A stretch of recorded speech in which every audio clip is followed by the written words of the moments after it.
What's up everybody and welcome to my channel. Today we are going to be doing something new as I'm introducing a new segment on the channel called Living With It. So guys, in this segment we are going to be talking about cars, bikes and anything which has wheels. Plus we're going to be talking about the ownership experience, the specifications, the maintenance, the whole lot. I'm also going to introduce some amazing people with some interesting rides on the vlog who are going to come and speak to you and share their experiences. So without further ado, we should get this show started, and no other bike better than the one parked behind me, the legendary Hayabusa. So let's go and talk.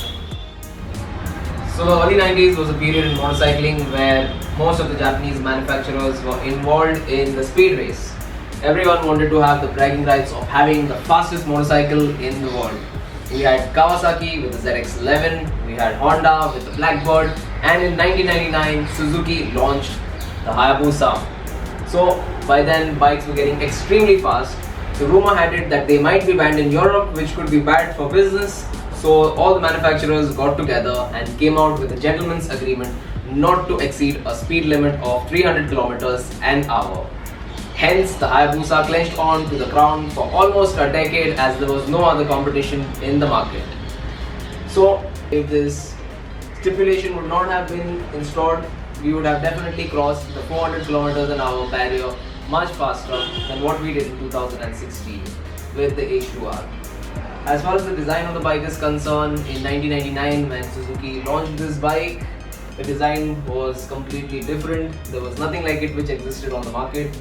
And there was a very good reason for that, as the bike was designed in a wind tunnel to achieve the maximum speed with the help of aerodynamics. The long nose and the round fairing was there for a purpose, and the purpose was to protect the rider and cocoon him inside from the wind blast. Alright guys, so I'm going to share my experience about owning this bike with you. This is not the first Hayabusa I've owned. I've had a limited edition Z model before this. This particular one is a 2013, and now we are going to do a bit of a walkthrough of what's what on the bike. So in 2013, Suzuki launched the Hayabusa with Brembo brakes, as we can see over here. Previously they were running the Tokiko units, which were inadequate.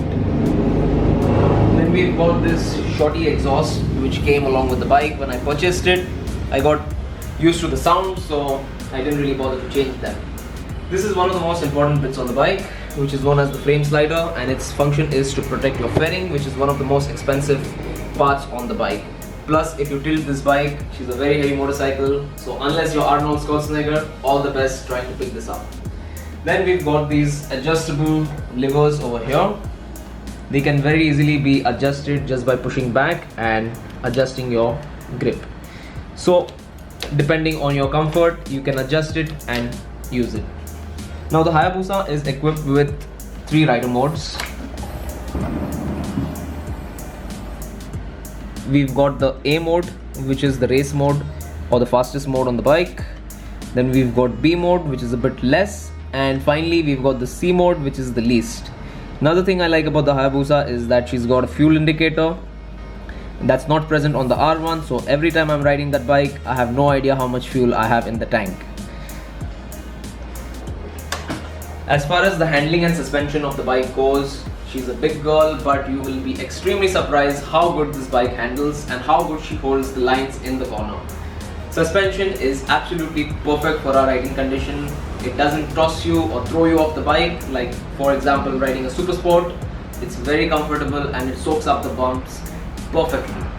The engine of the bike is a 1340cc unit. It's an inline 4 and it's one of the most smoothest engines you can buy today. As far as the bhp is concerned, it's got about 190 odd bhp, and this bike has a lot of torque. Now you can be in any gear and open up the throttle, this bike will pull.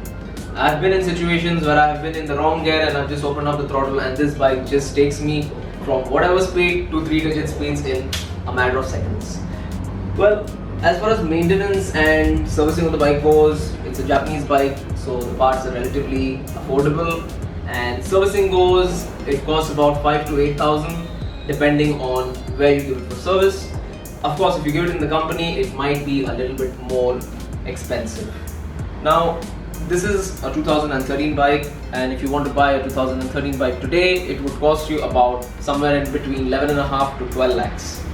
Overall, I would rate this bike as 8 out of 10, as she's a sports tourer and it's a very comfortable bike to ride.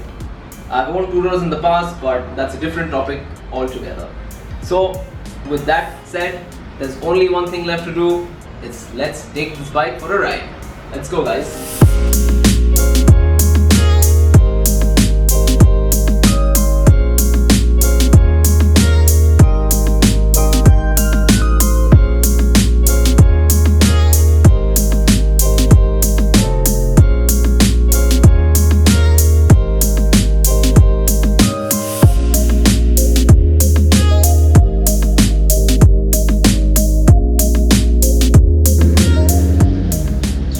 Here's the thing about the Hayabusa. It's got a split personality. When you're riding it slowly and calmly, it's extremely tamed and docile. But the moment you twist your wrist, it completely turns into a wild beast. The power delivery is smooth and linear, which makes it very hard to believe that you're riding on one of the fastest motorcycles in the world. To add to this, it's got a hydraulic clutch, which is extremely light and can be operated using one finger. Try doing that a couple of times on the R1.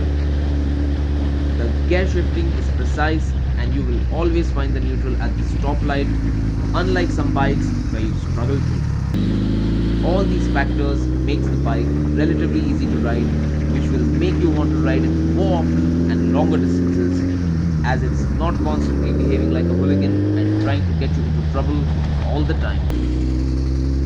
Now, the Busa has an extremely torquey motor, makes cruising a lot of fun. You can ride it in 6th gear comfortably at 50 kilometers an hour all the way up to 300 kilometers an hour. I don't know of another bike which would do that as comfortably and with ease. Another cool factor about the Hayabusa is that you will never be mistaken on what bike you are on, as is the stereotype of all superbikes in India. It doesn't matter if you're riding a CBR or an R1 or a whatever. When a layman sees it, he goes like Hayabusa. And if you're a Hayabusa owner, you will know what I'm on about, as every time we take these bikes out for a ride, we have at least 2-3 people shouting out Hayabusa or Dekh Hayabusa Jai. It's got an amazing road presence and a die-hard fan following. It's definitely a big head turner.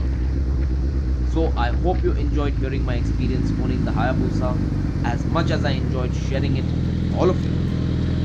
If you like this video, give it a big thumbs up, and if you really like this video, hit that subscribe button.